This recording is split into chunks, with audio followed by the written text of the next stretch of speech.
Alors la précarité énergétique, c'est un phénomène déjà qui n'est pas facile de définir, mais je pense qu'on pourrait définir la précarité énergétique à travers peut-être 4 éléments. On a tout d'abord des critères socio-économiques qui sont pris en compte. En général, les personnes ont un revenu par unité de consommation qui est faible. Ce sont souvent des personnes sans emploi ou travaillant à temps partiel. Ce sont aussi souvent des locataires. Et dernier élément, des personnes qui vivent dans un isolement marqué, des familles monoparentales, voire même des personnes qui vivent seules.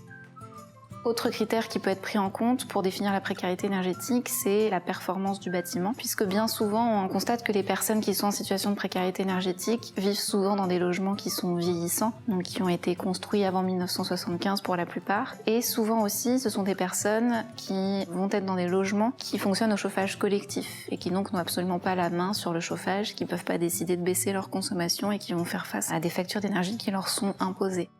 C'est vraiment un ensemble, c'est plusieurs éléments qui font qu'il y a une situation de précarité énergétique.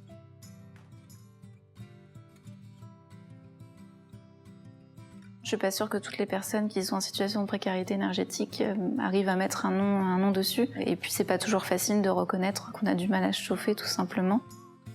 Je pense que ces personnes-là, elles font, à travers différentes astuces, elles arrivent à vivre dans cet environnement parce que petit à petit, elles vont faire en sorte que ça fonctionne comme ça. Mais voilà, ce sont des personnes qui vont rogner aussi sur d'autres budgets lorsqu'elles n'arrivent pas à payer leurs factures, par exemple sur le budget alimentaire. Pour pouvoir réussir à payer ces factures, on va rogner sur l'alimentation.